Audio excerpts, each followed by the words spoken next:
नमस्कार, sunrise news देख रहे हैं आप। भारतीय जनता पार्टी की सरकार दोबारा से उत्तर प्रदेश में आ गई है और उस भारतीय जनता पार्टी ने चुनावों के वक्त जो लोक कल्याण संकल्प पत्र निकाला था उसको लेकर के हम लगातार अपना एक एपिसोड बना करके उसमें जो भी सरकार ने अपने वादे किए थे जनता से दूसरे कार्यकाल के लिए, उन वादों की हम सरकार को याद दिला रहे हैं और जनता को भी याद दिला रहे हैं कि आपने जिन मुद्दों पर वोट किया था उन पर कायम रहिए और सरकार से उनके हिस्से के अपने हिस्से का जो आपका हक है उसको मांगते रहिए।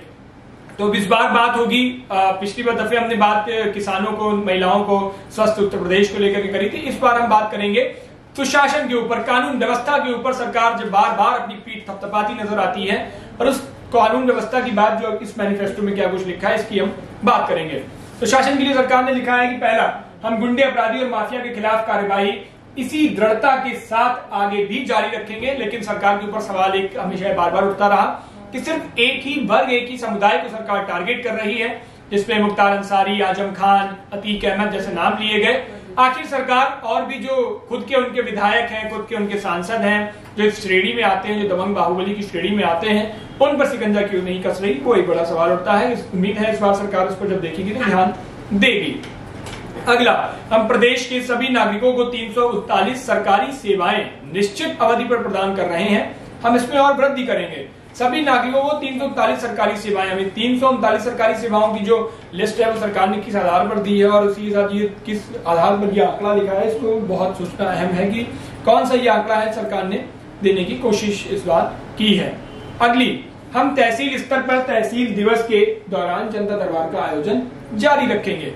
तहसील स्तर पर तहसील दिवस के दौरान जनता दरबार, यानी लगातार सरकार ने पिछले अपने कार्यकाल में भी ये काम किया था कि जनता दरबार लगता था, तहसील स्तर पर इसका आयोजन होता। तहसील दिवस वाले दिन लगता था जिसमें आम लोग तहसील पहुंच सकते थे। वहां के जो आला अधिकारी होते थे, डीएम, वहां के एसडीएम मौजूद होता था, उस क्षेत्र का और उस जिले का डीएम मौजूद होता था, तो वो उसके सामने जनता अपनी बात वहां पर रख सकती थी, अपना पत्र दे सकती थी। तो वो एक बहुत अच्छी सरकार की स्कीम बताई गई थी, बहुत अच्छी योजना बताई गई थी, बहुत अच्छी प्रक्रिया थी। उसको जारी रखने का ऐलान पिछले दफे सरकार ने किया है इस वाले कार्यकाल के लिए। अगली बात, हम प्रदेश के सभी 18 मंडलों में एंटी करप्शन ऑर्गेनाइजेशन यूनिट स्थापित करेंगे।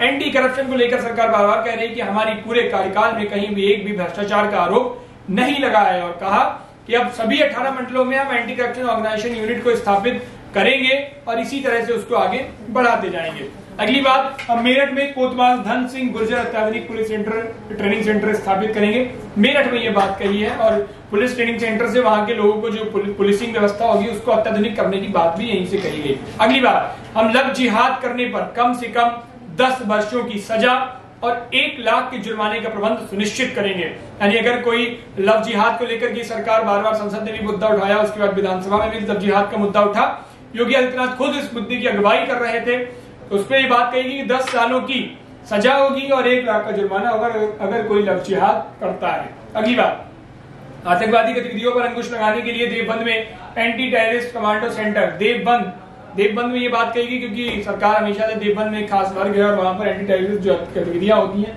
उसको लेकर के निर्माण करेंगे। तथा मेरठ, रामपुर, आजमगढ़, कानपुर और बहराइच में इसी तरह एंटी टेररिस्ट कमांडो सेंटर की निर्माण होगा। इन शहरों में मेरठ, रामपुर, आजमगढ़, कानपुर और बहराइच में जगह को चिन्हित करके वहां पर इनका निर्माण किया जाएगा और एंटी टेररिस्ट कमांडो सेंटर की स्थापना की जाएगी। अगला, प्रदेश में प्रत्येक पुलिस स्टेशन में एक साइबर हेल्प डेस्क CHD स्थापित करेंगे।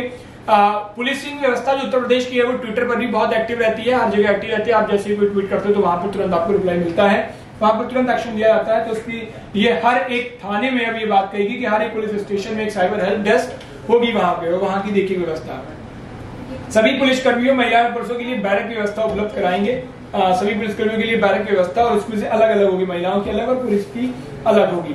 अगला, हम पुलिस विभाग के कर्मियों को आवास की सुविधा भी प्रदान करेंगे जिसके लिए भवनों का निर्माण, मरम्मत आदि का कार्य समयबद्ध तरीके से पूर्ण हो जाएगा। यानी पुलिस विभाग के कर्मियों को इस बार सरकार ने लाभ देने की पूरी बात की है और अब ये लाभ कब तक मिलता है ये देखना ही बहुत अहम रहेगा क्योंकि उनको आवास की सुविधा प्रदान करने की बात सरकार ने कही और इस कार्यकाल में कितने हद तक, कब तक पूरा होगा ये हमारी पूरी नजर बनी हुई है। इस पर हमारी पूरी अपडेट हम आपको देते रहेंगे और सरकार से बार बार सवाल पूछते रहेंगे कि आखिर आपने जो इतनी सारे वादे किए थे इन वादों को कब तक और कहां पूरे हो रहे हैं, जमीनी स्तर पर दिखने भी चाहिए। तो इसी तरह से हम आपको अगले एपिसोड में जो सरकार ने और सारी अपनी सेगमेंट कवर की उसकी जानकारी रखेंगे। तब तक के लिए मुझे इजाजत दीजिए।